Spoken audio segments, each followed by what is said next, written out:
see the power of this, of giving to American families, giving to American children, and giving everyone a stake in our great economy.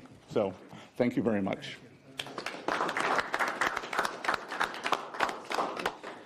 I'll be brief. There's a lot of symbolism here today. Right here on the eve of the 250th anniversary of the greatest nation in the history of the world.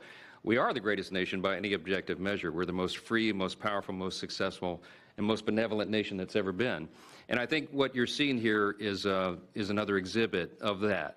This idea, this vision came about because Brad and a couple of smart guys came up with this idea and then took a few years to sell the idea to everybody. And then these visionary legislators over here, Senator Ted Cruz and Blake Moore in the House and Jason Smith, the Ways and Means Chair, really caught the vision. And we put it into the big, beautiful bill, the Working Families Tax Cut.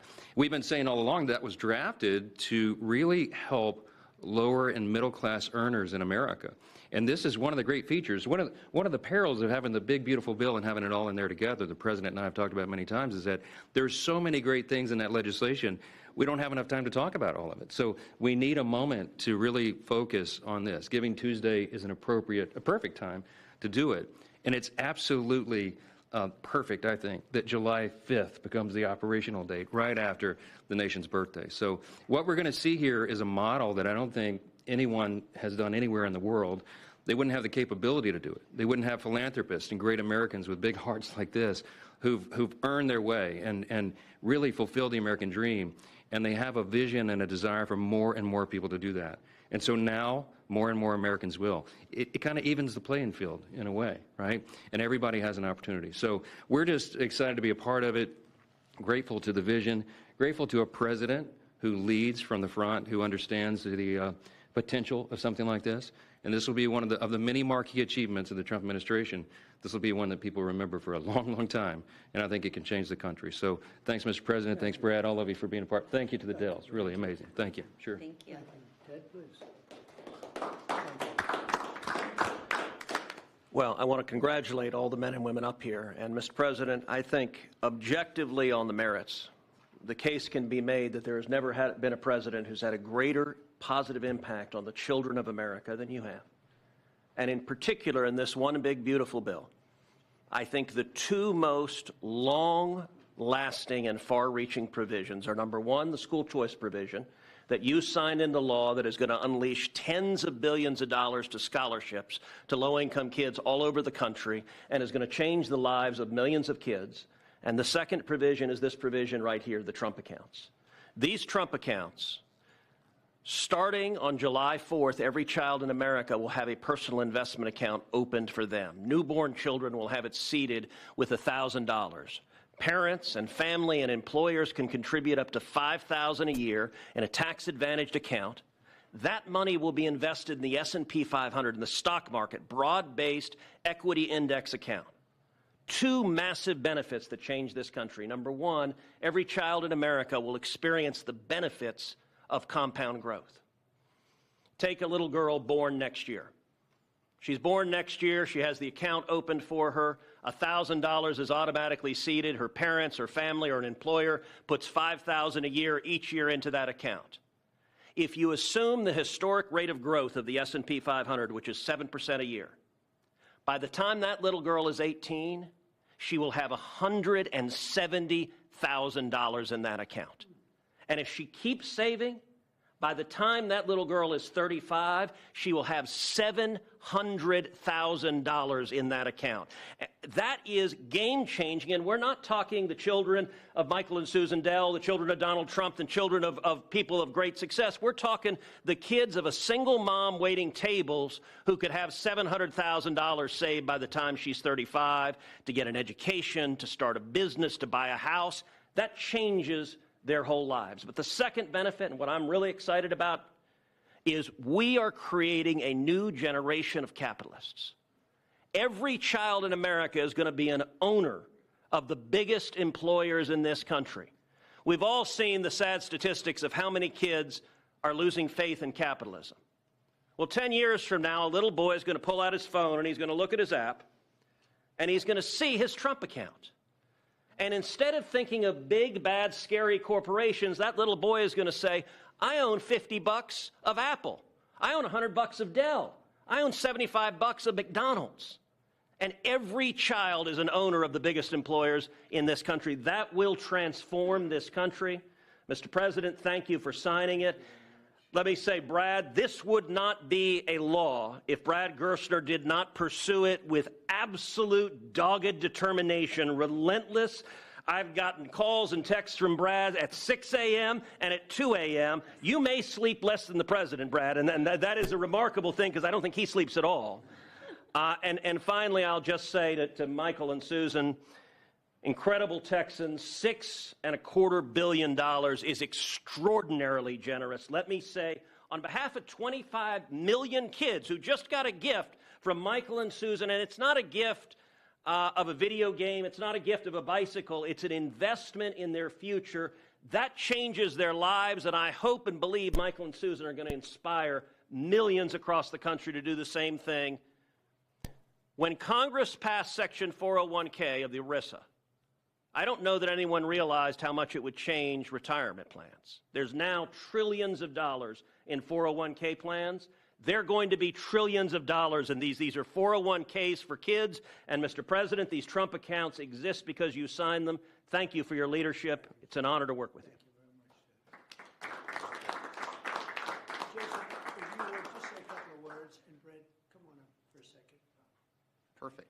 Thank you. First, I would just want to thank Michael and Susan for the kind gift. What you all have done will be transformational for 25 million kids. And a lot of people we can thank for the provisions in this big, beautiful bill, but there is no one to thank greater than President Donald Trump. And I'll tell you this, out of every executive I've ever worked with, there's no one that's been more engaging, no one that has been more involved. And the only reason why these investment accounts are in the big, beautiful bill is because he helped convince other members of Congress that this is a good idea. This has been something that has been discussed for a long time, but no one could ever get it passed. But who helped get it passed was Donald Trump. I can tell you that from day one throughout the process. And so that's going to affect millions of kids in their futures. Thank you. I was not planning or prepared to speak today, but the gravity of the situation is not lost on me. I have 4 boys of my own, 13 and under, and on the heels of a $6 billion announcement, I hope that doesn't go without some major headlines, that I will be making an announcement of my own that I will be contributing $60 to each one of my children's accounts today. Actually, to try to bring some levity to that, every parent, every grandpa and grandma can now look and say, I can get my grandkid this little toy or something, and maybe that's going to continue to happen. But there is a new option and another way for them to be able to invest and have a lasting legacy. And as a dad of 4 kids, seeing kids in our neighborhood, them to have that opportunity is something that not every day in Congress, as I've joked with my colleagues, is the most productive day in my career. But to be able to be a part of something like this is, it makes everything worthwhile. I'm away from my kids a ton in this job, and being able to be a part of something like this, a small part that I played, is something that is transformational, and I'll be able to look back on this and be so grateful for this opportunity that I've had to be able to serve in Congress. Thank you so much. I appreciate the chance to be here. Thank you very much. Thank you. Would anybody have a question? Michael, Susan, Brad, please. Yeah, one for you two. If you could, did either of you say you're donating how much? First question. And Mr. President, is there an educational value to this in terms of not just the money in the account? What can kids learn in this account? Well, I think they can learn a little bit about the free enterprise system, they can really learn a lot about how life works, how business works. They want to go out and make a living for themselves, because maybe it's going to be a lot more than we think, or maybe it's not going to be quite as much as we think, depending on what happens with the world and the market. We'll try and do very well in that regard too, but there's a lot of learning to be done, and I think this is a big step forward. And your reaction, did either of you say you're donating how much? We already said it. It's $6.25 billion. No, I mean, was the reaction between the two of you? Someone came up with the idea. Oh, sure. Oh, well. So we kind of started with a smaller amount, to be honest. And we started talking about Texas only at the beginning. And adopting the state of Texas. Right. And then we thought about it some more, and we thought got pretty excited about the idea. Yep, and we went back and forth, and as we do on these things, and we got ended more up and more excited. And next thing you know, this is where we ended up. So, but The number a kept climbing. lot of discussion and consideration over a long period of time. Yeah. We believe we this feel is great about it. the greatest investment that we could possibly make is in children, and we've been investing in children for over 26 years with our foundation.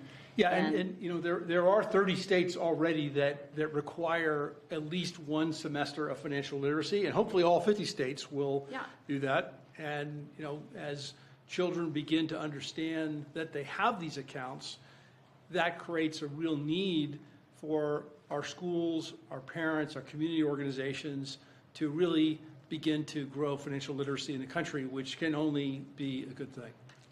It's really an amazing moment that two people would do that kind of a contribution. I mean, it's just an amazing moment. And it shows you there's a tremendous heart in great entrepreneurs. He's a great entrepreneur. They're both great entrepreneurs because he probably wouldn't have done it without you, to be honest. That's the way it often works. And I know this relationship so well.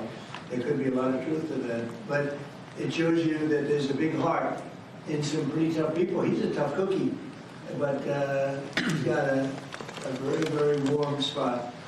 And what you've done, I don't think it's going to be talked about for a long time. It won't be forgotten. May I ask a question? Thank you, sir. My question is about the logistics or the administration of the program. You obviously want to help poorer children. How will you help families perhaps who don't have access to computers or internet at home to make this program a reality? Brad, do you want to maybe answer that question? Sure. And please speak in the microphone if you don't mind. Well, first, Treasury, as the Secretary talked about, is going to be administering the program. And we should just say that Luke Pettit, the Assistant Treasury Secretary, has just done an extraordinary job with the Secretary in what I think will be the biggest consumer launch in the history of government.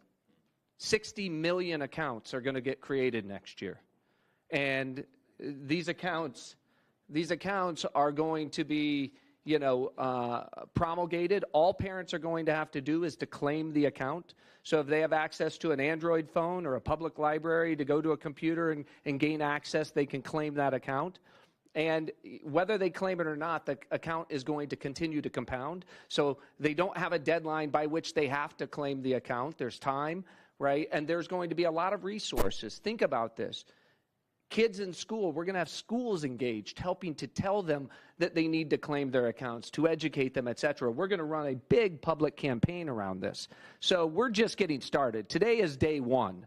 This is an extraordinary contribution, but it's the beginning of a drumbeat you're going to hear for the next 6 months leading up to the 250th anniversary of the country. I don't think there's anybody in the country who won't have heard about this by the time we get to July 4th of next year. And we're going to make sure, listen, we know that wealthy families have access to 529 accounts, right? This is an opportunity, and the instruction was, how do we get the 50 million other families into the game? This is the first time we've done that because we're auto-creating these accounts for every child at birth, and so we're going to be very focused on making sure that every family entitled to get one of these accounts is able to claim it and get it. Daniel, do you have a question? Yes, sir. These programs seem to create an opportunity for parents to create unprecedented financial security for their children, sir.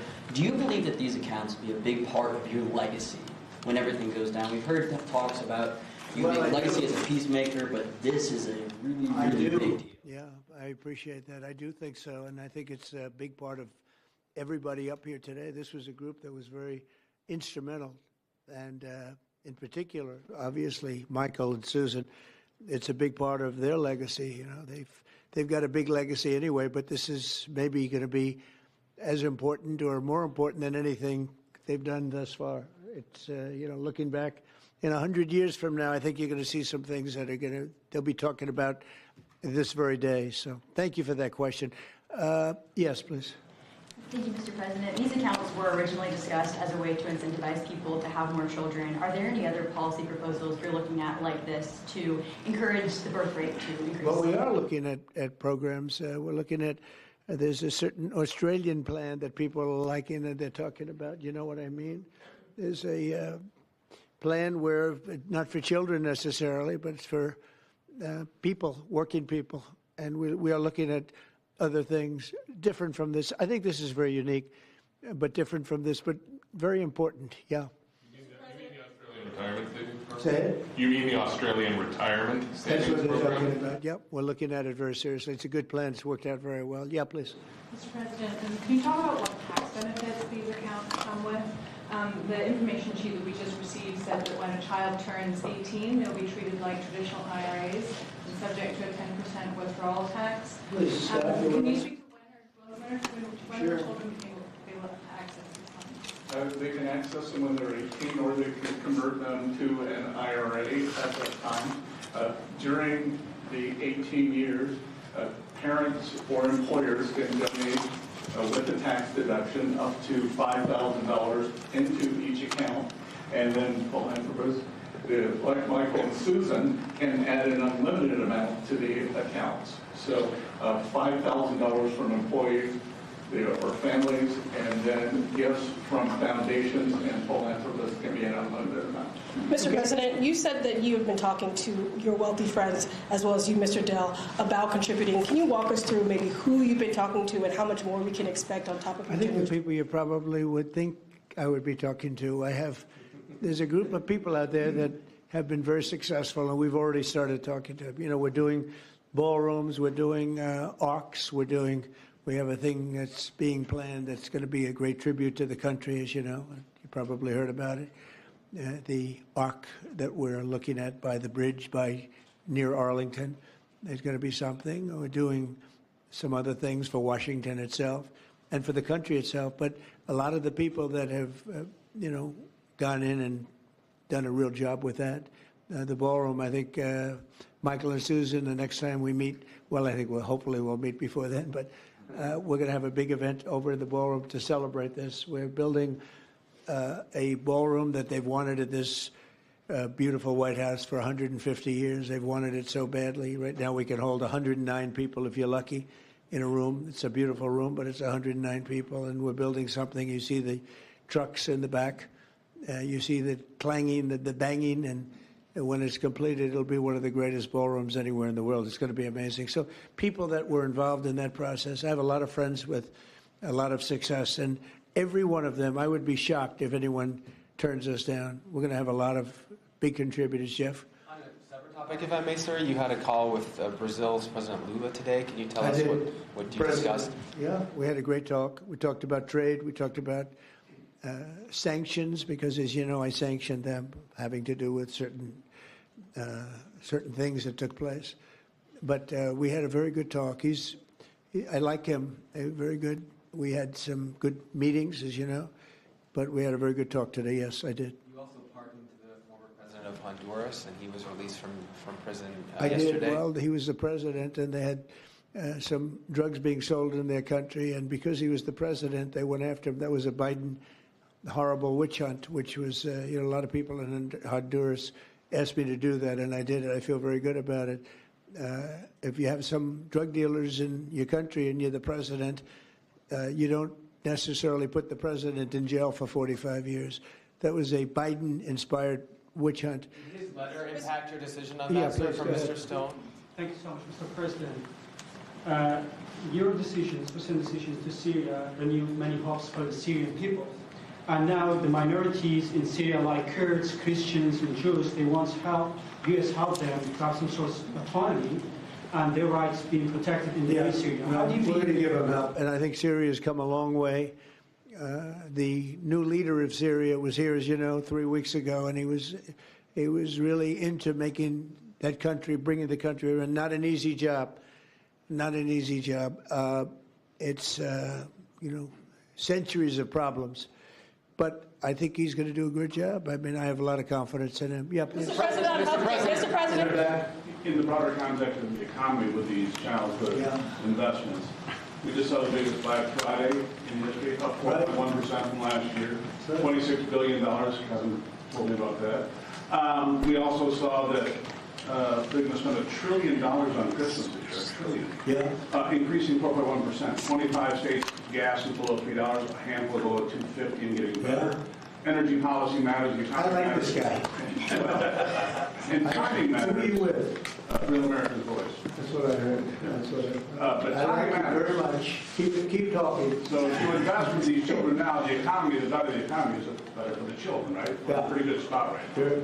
Well, I do, and I appreciate it. No, we have an amazing thing. We have over almost $20 trillion of investment coming in. I don't even know if you know that. 20 trillion, that's a lot by any standard, right? But Biden, as an example, I say this, his administration over a 4-year period had much less than $1 trillion. And we're up to 18, I guess right now, Scott, about 18 trillion in 10 months.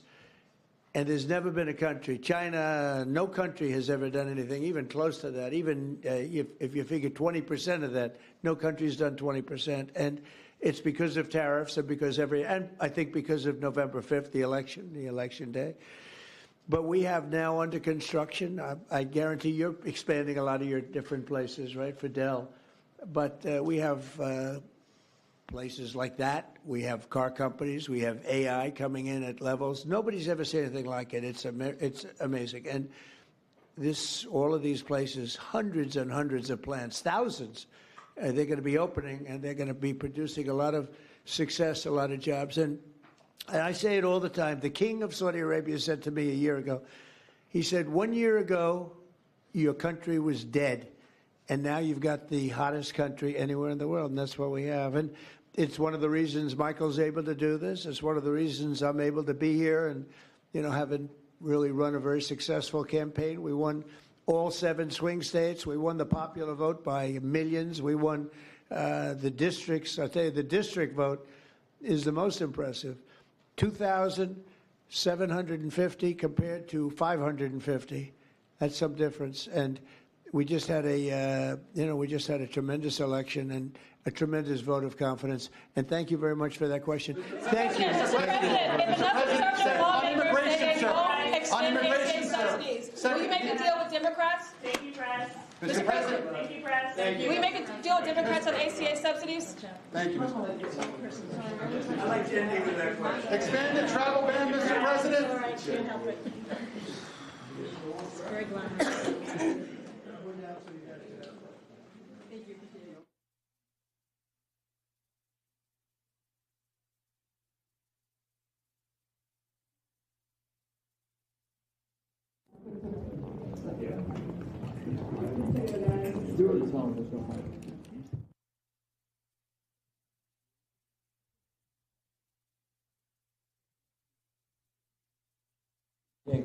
Yang.